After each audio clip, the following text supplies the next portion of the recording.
ما د دې ځای نه مې MS Access خلاص کړ. نو راځم په بلینک ډیټابیس باندې کلیک کوم. ما مخکې درته وویل چې په MS Access په مخکې سیو کوو بیا به کار پکې کوو. که زه کار پکې نشم کولی، دلته مانه پوښتنه کوي چې ته خپل ډیټابیس درته سیو که زه چې په ډیسکټاپ دې ماته څنګه شي دغه سیو شي. ډیسکټاپ مې انتخاب کړ، اوکې مې کړ او کریټ مې کړ. اوس ماته خلاص شه. اوس راځم یو ټیبل جوړوم.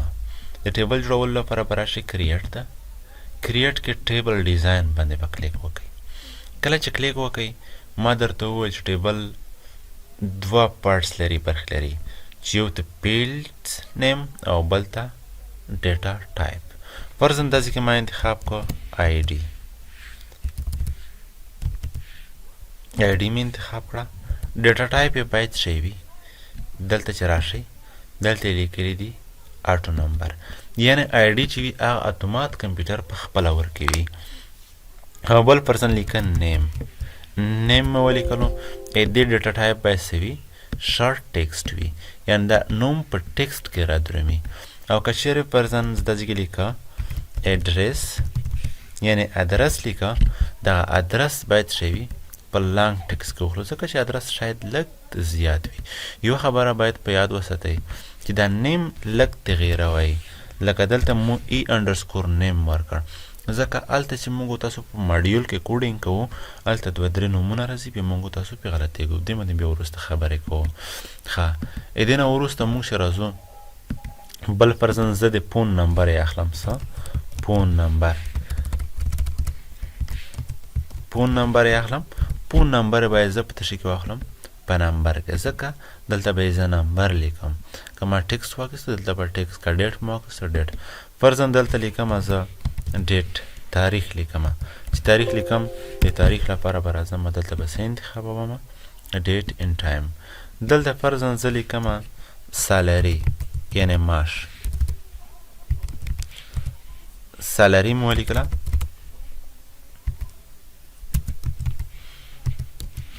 او دلته راځم د دې لپاره کرنسي انتخابوم. کرنسي د دې په خاطر چې هلته د ډالرو یا د افغانیو د دې علامه څنګه شي هم ورسره رادرېمي. او بل زه دلته راځم فرضاً چې چاته پیسې وصول شوي دي که نه دي وصول شوي. فرضاً بیلانس یې پاتې دی که نه دی پاتې قرض. او دلته به راشم دا به په یس نو کې واخلم. ماته په دغه یس نو په اساس باندې یو چک راکول کېږي چې یس او یا نو د باندې به خبرې کوو. او بل راځم دلته یس نو نه او ایل آی. او ایل آی څه مطلب لري؟ او ایل آی زه درته مشخصوم. فرضاً دلته راځم لیکم انفو، یعنی انفورمیشن، د سړي اړوند معلومات راغواړم. دلته په او ایل آی ابجکټ باندې کلیک کوم. او ایل آی ابجکټ باندې موږ یو بل ابجکټ راوړل شو. او معنا ابجکټ، ایل معنا لینک، او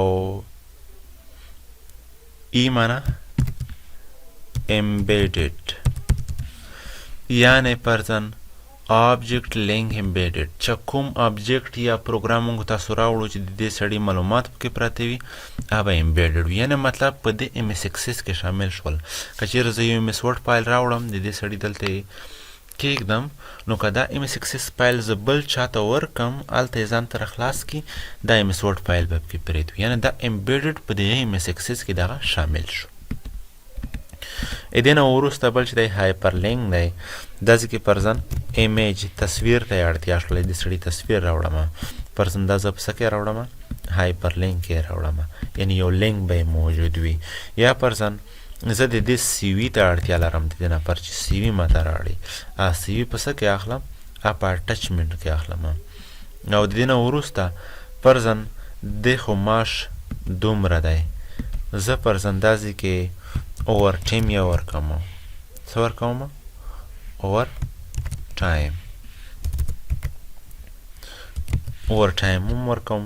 اوور ټایم فرضاً دا په څه کې وي؟ دا به هم په نمبر کې وي. نو د اوور ټایم پیسې باید د سالري سره څنګه شي؟ دا باید جمع شي. دا باید څنګه شي؟ جمع شي. نو د دې لپاره زه څه کوم؟ د دې لپاره لیکم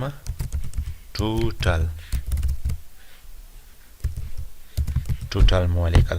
په ټوټل کې به زه وایم دا د اتومات د اوور ټایم او سالري د سره جمع کېږي، په دې کې د لیکلی کېږي. د دې لپاره به راځئ تاسو کالکولیټډ به اخلئ. په کالکولیټر کې به تاسو څه کوئ؟ زه وایم چې دغه سالري چې کومه ده، دغه سالري دا د جمع شي، سالري جمع دا د جمع شي د اوور ټایم سره، اوور ټایم سره څه شي؟ دا د جمع شي. اوکې، نو دا به اتومات ماته جمع کوي، په ټوټل کې به راځي. ښه، زه وایم دې نفر ته موږ څه کوو؟ دغه نفر ته باید موږ تاسو جایزې ورکوو، یا په یو کال کې موږ تاسو ریوارډ جایزه ورکوو. فرض اندازې کې مو لیکل ایوارډ جایزه. دا جایزې ته چې دلته په لیست کې راشي 2010 کې دا جایزه ورکوو، 2010 کې دا جایزه ورکوم، لکه یو ډراپ ډاون لیست جوړوم. نو دې لپاره به راشئ لوک اپ ویزرډ ته. په لوک اپ ویزرډ کې چې روشئ دلته به تاسو په دې باندې کلیک وکړئ، یعنې زه یې په خپله ورته جوړوم، ما سره په کوم ټیبل کې نشته دی، په دې باندې به کلیک وکړئ. څو کلمونو ته د اړتیا ده؟ فرضاً زه وایم چې 2 کلمونو ته مې اړتیا ده، دلته 2 کلمونه راغله. فرضاً زه وایم چې په 2020 کال کې موږ څه ورکوو؟ موږ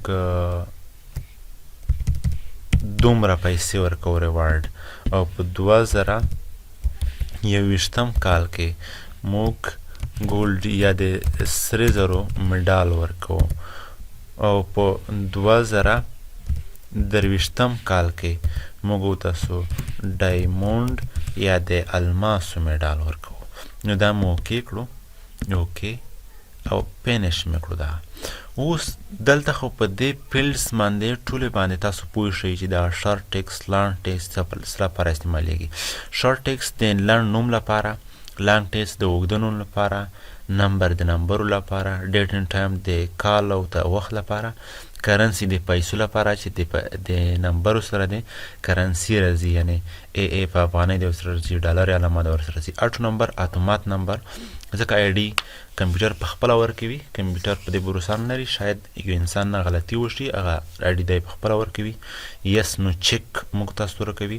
ابجیکټ موږ تاسو راوړلی شو د یو چا معلومات یا څه یو بل پروګرام کې، هایپر لینک د تصویر یو بل سی لینک راوړلی شو، اټچمنټ سی وي یا بل سره وړلی شو، کالکولیټډ کې موږ تاسو محاسبه کولی شو، لوک اپ ویزرډ کې موږ ډراپ ډاون لیست جوړولی شو. په دې باندې خو ټولې باندې پوه شي.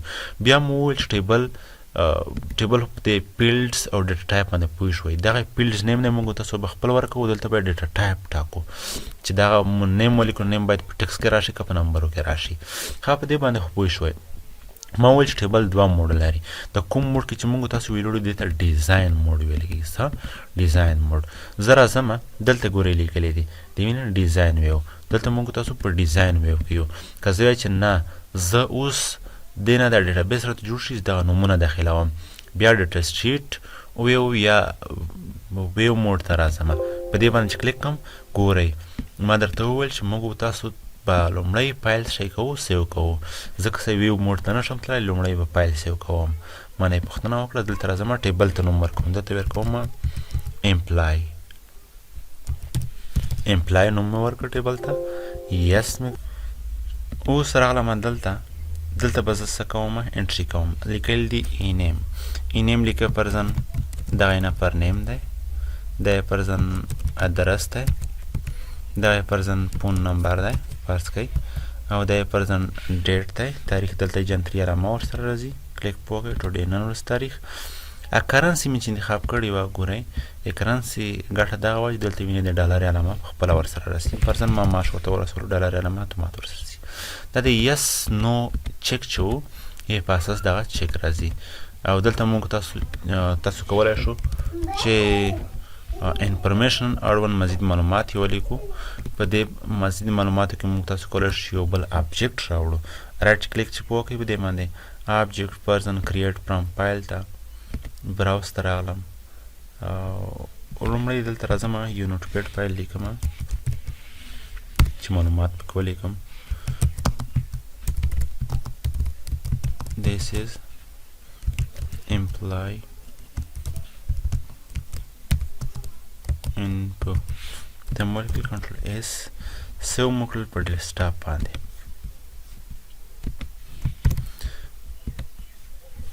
او دلته راغلم ډیسکټاپ ته. په ډیسکټاپ کې د ای په نامه یو فایل ایښی دی، هغه مې اوکې کړ او بیا مې څه وکړه اوکې. چې اوکې مې کړه هغه فایل څنګه کېږي چې ډبل کلیک په وکړم هغه فایل ماته خلاص شو. یعنې د اړونو معلومات ایمیج تصویر یې فرضاً راوړم، رایټ کلیک په وکړئ، هایپر لینک ته راشئ، ایډیټ هایپر لینک فرضاً تصویر خو ما سره که دلته وي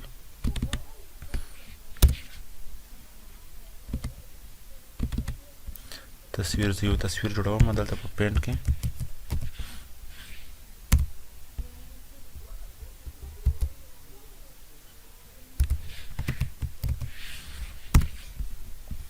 فرضاً دغه یو تصویر ما جوړ کړو دلته.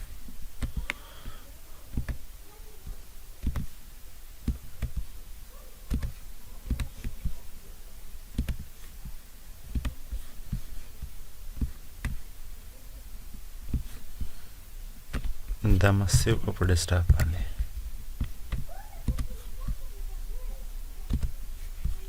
نو راغلم زه چې دغه تصویر دی راشي، رایټ کلیک وکړه، هایپر لینک، ایډیټ هایپر لینک او ډیسکټاپ کې دغه دغه تصویر پروت دی او دا شی کې اوکې. کله چې په دې باندې رایټ کلیک وکړئ نو هغه تصویر به څنګه کېږي، هغه تصویر به خلاصېږي. تاسو ولیدلو چې هغه تصویر خلاص شه. دلته اټچمنټ کېدای شي موږ تاسو سی وي راواخلو، ایډ باندې کلیک وکړئ، زه فرضاً چې دغه سی وي ده اوکې اوکې. کله چې په دې باندې تاسو ډبل کلیک کوئ او اوپن کوئ تاسو سره به څه خلاصېږي، هغه سی وي خلاصېږي. کېدای شي داسې کې موږ تاسو اوور ټیم ولیکو او داسې کې ګورئ ډراپ ډاون مهم دی. ډراپ ډاون کې چې کله موږ تاسو یو لیست جوړ کړو نو په دې باندې کلیک وکړئ. په 2020 کال کې موږ تاسو دومره پیسې جایزه ورکوو ریوارډ، په 2020 کې ګولډ او په 2023 کې ډایمنډ ورکوو.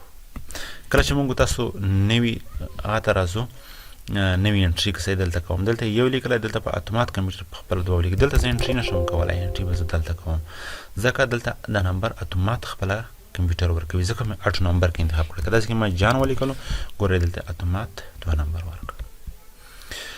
دا د نن ورځې درس و د ایم ایس اکسس. انشاءالله راتلونکي ورځو کې به موږ تاسو په د فیلډ ځینې برخو باندې خبرې کوو، لکه دلته چې ټیکسټ راشم دلته بېلابېلې پراپرټۍ دي په دې باندې خبرې کوو. تر بیا ښه چارې.